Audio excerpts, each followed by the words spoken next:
మంగళగిరిలో వైద్యుల నిర్లక్ష్యం కారణంగా నిండు గర్భిణి మృతి చెందింది. 9 నెలల గర్భిణి అయిన నిరీష అనే మహిళ చెకప్ కోసం ఆసుపత్రిలో చేరింది. తల్లి బిడ్డ క్షేమంగా ఉన్నారని ముందు వైద్యులు చెప్పారని, ఇప్పుడు సడన్ గా వచ్చి తల్లి బిడ్డ మృతి చెందారని, డెడ్ బాడీని తీసుకుని వెళ్లాలని సిబ్బంది చెబుతున్నారని మృతురాలి భర్త తెలిపారు. దీంతో తమకు న్యాయం కావాలంటూ మృతురాలి కుటుంబ సభ్యులు ఆసుపత్రి ఎదుట ఆందోళనకు దిగారు.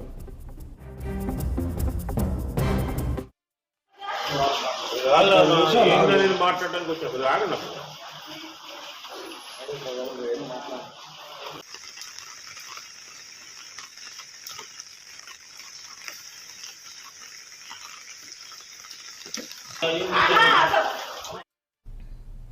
మంగళగిరిలో వైద్యుల నిర్లక్ష్యం కారణంగా నిండు గర్భిణి మృతి చెందింది. 9 నెలల గర్భిణి అయిన నిరీష అనే మహిళ చెకప్ కోసం ఆసుపత్రిలో చేరింది. తల్లి బిడ్డ క్షేమంగా ఉన్నారని ముందు వైద్యులు చెప్పారని, ఇప్పుడు సడన్ గా వచ్చి తల్లి బిడ్డ మృతి చెందారని, డెడ్ బాడీని తీసుకుని వెళ్లాలని సిబ్బంది చెబుతున్నారని మృతురాలి భర్త తెలిపారు. దీంతో తమకు న్యాయం కావాలంటూ మృతురాలి కుటుంబ సభ్యులు ఆసుపత్రి ఎదుట ఆందోళనకు దిగారు. ఇక ఇదే ఘటనకు సంబంధించి మరింత సమాచారం మా ప్రతినిధి పవన్ అందిస్తారు. పవన్, చెప్పండి, వైద్యుల నిర్లక్ష్యంతో నిండు గర్భిణి మృతి చెందినట్టుగా తెలుస్తోంది. దీనికి సంబంధించిన పూర్తి వివరాలు ఏంటి? Good morning Sirisha.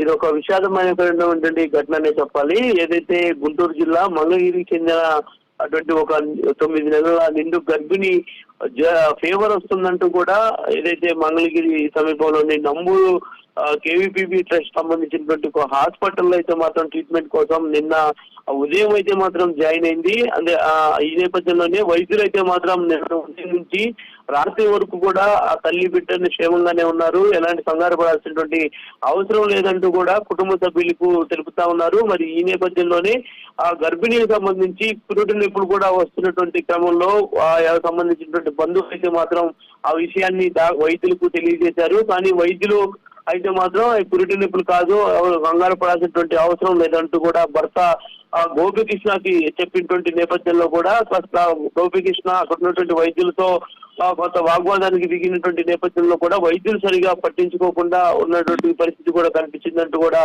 భర్త అయితే మాత్రం ఆరోపిస్తా ఉన్నారు. ఈ నేపథ్యంలోనే ఉదయం ఏదైతే తెల్లవారుజామున ఉదయం 3:40 ప్రాంతంలో కూడా వైద్యులు తమ వద్దకు వచ్చి తల్లి బిడ్డ ఇద్దరు కూడా చనిపోయారు అని చెప్పి డెడ్ బాడీ తీసుకుని వెళ్లాలంటూ కూడా ఆసుపత్రి సిబ్బంది సూచించారని చెప్పి కూడా కుటుంబ సభ్యులు అయితే మాత్రం రోధిస్తున్నటువంటి పరిస్థితి అయితే కనిపిస్తా ఉంది. మరి ఈ నేపథ్యంలోనే ఈ ఘటనకు సంబంధించి అయితే మాత్రం ఇప్పటివరకు అయితే మాత్రం ఆసుపత్రికి సంబంధించినటువంటి యాజమాన్యం అయితే మాత్రం ఇప్పటివరకు ఎలాంటి సమాచారం అయితే తెలపలేదు. రాత్రి అంతా బాగానే ఉందని చెప్పి ఎలా చనిపోయిందంటూ కూడా బంధువులు పెద్ద మొత్తంలో కూడా ఆసుపత్రి ఎదుటైతే మాత్రం ప్రస్తుతం ఆందోళన చేస్తా ఉన్నారు.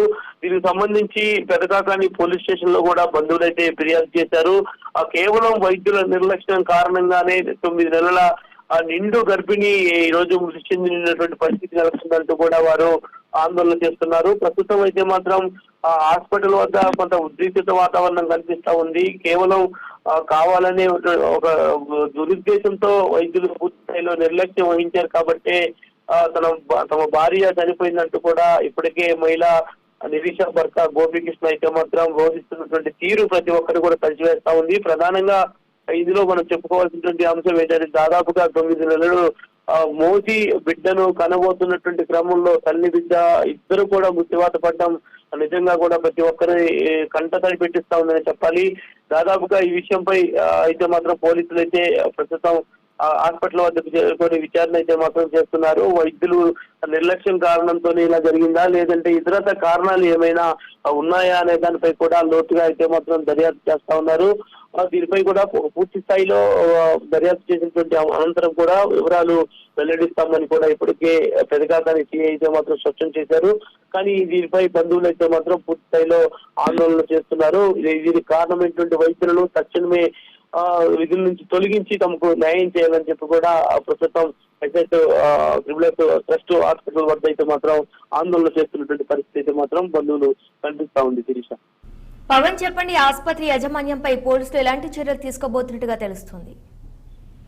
ఖచ్చితంగా కూడా ఏదైతే ఈ యొక్క ఘటన నిజంగా చాలా విషాదకరమైనటువంటి ఘటన కాబట్టి ఈ యొక్క ఘటనలో నిజంగానే వైద్యులు నిర్లక్ష్యం కారణంగానే తల్లి బిడ్డ ఇద్దరు కూడా మృతి చెందారా లేదంటే ఇతరత కారణాలు ఉన్నాయా అనే దానిపై కూడా వైద్యుల నుంచి ఒక పూర్తి సమాచారం తీసుకుంటారు. అదేవిధంగా నిన్న ఏ సమయంలో వాళ్ళు హాస్పిటల్లో అడ్మిట్ అయ్యారు, అదే విధంగా అసలు వీరికి ఉన్నటువంటి ప్రాబ్లం నిజంగానే మెడికల్ హెల్త్ చెకప్ ఏదన్నా ప్రాబ్లం ఉందా లేదంటే జ్వరం వచ్చినట్లుగా వచ్చినప్పుడు హాస్పిటల్ తీసుకొచ్చాము అని చెప్పి కూడా బంధువులు అయితే మాత్రం చెప్తున్నారు. కానీ నిన్న ప్రసవం కోసం తీసుకొచ్చారా లేదంటే జ్వరం వస్తేనే తీసుకొచ్చారా అనేది మాత్రం కొంత విచారించాల్సినటువంటి అవసరం అయితే ఖచ్చితంగా ఉంది. కాబట్టి పోలీసులు పూర్తి స్థాయి దర్యాప్తు చేసినటువంటి అనంతరం వైద్యులపై చర్యలు తీసుకునేటువంటి అవకాశం కూడా ఖచ్చితంగా కనిపిస్తా ఉంది. బంధువులు కూడా ఇప్పటికే పూర్తి స్థాయిలో కూడా పెద్ద మొత్తంలో కొంత ఆందోళన చేస్తున్నటువంటి నేపథ్యంలో కూడా వారందరినీ సర్దుమంచి అనంతరం ఈ యొక్క ఘటనపై కూడా లోతుగా దర్యాప్తు చేసినటువంటి అనంతరమే వైద్యులకు సంబంధించినటువంటి దానిపై కూడా క్లారిటీ వచ్చేటువంటి అవకాశం అయితే ఖచ్చితంగా కనిపిస్తా ఉంది. Sirisha. Okay, right Pavan, thank you.